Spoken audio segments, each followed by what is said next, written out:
ಹೋಗ್ತೀವಿ ರೀ. 15ಕ್ಕೆ ಏನದ ಒಳ್ಳೆ ಬಂದ್ಗೇಸಿ ಇಲ್ಲಿ ಕಟಲ್ ಕಟ್ಟೆಯಲ್ಲಿ ಕೂಡ್ತೀವಿ ರೀ. ಕುಂತ ನಂತರ ಪಲ್ಲಕ್ಕಿ ಏನಾದ್ರಿ ಮತ್ತೆ ಚಂದಿಕೆರೆಗೆ ಹೋಗ್ತೀವಿ. ಚಂದಿಕೆರೆಗೆ ಊಟ ಕೊಡ್ತಾರೆ ಅಲ್ಲಿ ಗೌಡ್ರು. ಅದು ಊಟ ಮಾಡಿ ಬಸವರಾಜ್ ಗೌಡ್ರು ಅಂತೇಳಿ, ಗೌಡ್ರ ಹೆಸರು ಸಿದ್ದಪ್ಪ ಗೌಡ್ರ, ಬಸವರಾಜ್ ಗೌಡ್ರು ಅಂತೇಳಿ ಚಂದಿಕೆರೆ ಗೌಡ್ರು. ಅವರು ಹನುಮಪ್ಪನ ಗುಡಿಯಲ್ಲಿ ಅವರು ಪ್ರಸಾದ ಊಟ ಮಾಡಿಸ್ತಾರೆ. ಊಟ ಮಾಡಿಸಿದ ನಂತರ ಏನಾದ್ರಿ ಅಲ್ಲಿ ನಂತರ ಊಟ ಮಾಡಿಸಿ ಅಲ್ಲಿ ಮಿನಿಮಮ್ ಅಂದರೆ ಒಂದು 20 ದೇವಸ್ಥಾನಕ್ಕೆ ಬಂದ ನಂತರ ಇಲ್ಲಿ ಏನದ ಉಚ್ಚಾಯ 5 ಗಂಟೆಲೇಸಿ ಉಚ್ಚಾಯ ಹೇಳ್ತೀವಿ ರೀ. ಉಚ್ಚಾಯ ಆದ ನಂತರ ಸಾಯಂಕಾಲ ಏನದ ಡೊಳ್ಳಿನ ಪದ ಆಡ್ತಾರೆ ರಾತ್ರಿ. ಇಲ್ಲೆಲ್ಲ ಜನಸಂಖ್ಯೆ ಭಾಳ ಕೂಡಿರ್ತಾರೆ. ಅನ್ನದ ಪ್ರಸಾದ ಇರ್ತದೆ. ಏನಿಲ್ಲಪ್ಪ ಅಂತಂದ್ರೆ ಒಂದು 5,000 ಜನ ಬರ್ತಾರೆ.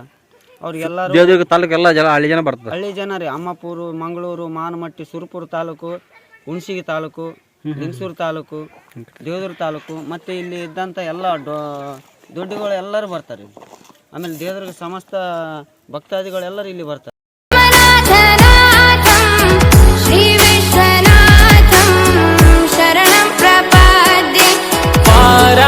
ವಾರಾಣಸೀನಾಥಂ ಮಮ ನಾಥನಾಥಂ ಶ್ರೀ ವಿಶ್ವನಾಥಂ ಶರಣಂ ಪ್ರಪದ್ಯೆ.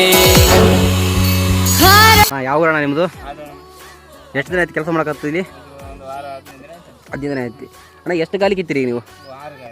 6 ಗಾಲಿ ಪೂರ್ತಿ ಮುಗ್ದಾವ ಇನ್ನು? ಒಳ್ಳೆಕಾಯ್ತೀರ ಅಣ್ಣ. ಅಣ್ಣ ಎಷ್ಟು ವರ್ಷ ಆಯ್ತು ನೀವು ಅಂದಾಜು ಕೆಲಸ ಮಾಡಕತ್ತು ನೀವು? ಅಂದರೆ ಅಣ್ಣ ಈಗ ನಿನ್ನೆ 4 ದಿನ ಜಾತ್ರೆ ಅದ ಅಂದರೆ ಈ ಜಾತ್ರೆಗೆ ಆಗಲ್ಲ, ಮುಂದಿನ ಸರಿ ಜಾತ್ರೆಗೆ ಮುಂದಿನ ವರ್ಷ ಆಗ್ತಾವ ಅಣ್ಣ. ಎಷ್ಟು ಫೀಟ್ ಸುತ್ತಾಳಿತದ? 5.5 ಅಂದ್ರೆ ಎತ್ತರ ನಿಂದಿಸಿದ್ರೆ 5 ಬರ್ತದೆ. ಮತ್ತು ಇನ್ನು ಕೆಲವೊಂದು ಏನಂತಂದ್ರೆ ನಮ್ಮ ದೇವದುರ್ಗ ತಾಲೂಕಿನಲ್ಲಿ ಜನರಿಗೆ ಭಾಳಷ್ಟು ಜನರಿಗೆ ಇದು ಗೊತ್ತಿಲ್ಲ ರೀ. ಏನಾದ ಅಂತಂದ್ರೆ ಇಲ್ಲಿ ವಾತಾವರಣ ಏನು, ಇಲ್ಲಿ ಇತಿಹಾಸನೇ ಗೊತ್ತಿಲ್ಲ ರೀ ಜನರಿಗೆ. ಮಿನಿಮಮ್ ಅಂದರೆ 5,000 ವರ್ಷದ ಇತಿಹಾಸ ಆದ್ರಿ ಇದು. ಸೂತ್ರ ಏನಾದ ಅಂತಂದರೆ ಇದು ಬೈರಲಿಂಗೇಶ್ವರ ಅಂತಂದರೆ ಪರಮಾತ್ಮ ಸ್ವರೂಪ ರೀ.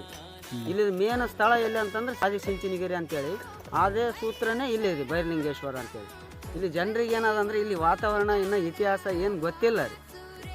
ಅದು ತಿಳ್ಕೊಬೇಕಂತೇಳಿ ಅವ್ರ ಭಕ್ತಾದಿಗಳಲ್ಲಿ ನಾವು ಕೇಳ್ಕೊಳ್ತೀವಿ. ಇಲ್ಲಿ ಏನಪ್ಪ ಅಂತಂದರೆ 15ನೇ ತಾರೀಕು ಉತ್ಸವ ಮಾಡ್ತೀವಿ. ಮೊದಲ ತೇರು ಇದ್ದಿಲ್ಲ ರೀ, ಉಚ್ಚಯ ಇದ್ದಿಲ್ಲ. ಉಚ್ಚಯನ ವ್ಯವಸ್ಥೆ ಮಾಡೀವಿ. ಈಗ ಏನಂತಂದರೆ ತೇರು ಗಾಲಿಗಳೆಲ್ಲ ಕೆತ್ತನೆ ನಡೆದದ್ರಿ. ಅದು ಮುಂದಿನ ವರ್ಷ ಏನಾದಂತಂದ್ರೆ ತೇರು ಮಾಡಿಸಿದ ನಂತರ 15ನೇ ತಾರೀಕು ಉಚ್ಚಯ ಆಗ್ತದೆ ರೀ. 16ಕ್ಕೆ ತೇರು ಆಗ್ತದೆ. ತಾವೆಲ್ಲ ಭಕ್ತಾದಿಗಳು ಎಲ್ಲರೂ ಬಂದಿಗೆಸಿ ದೇವರ ಪಾತ್ರಕ್ಕೆ ಶರಣರಾಗಬೇಕಂತ ಹೇಳಿ ನಮ್ಮಲ್ಲಿ ಬೇಡ್ಕೊಳ್ತೀವಿ.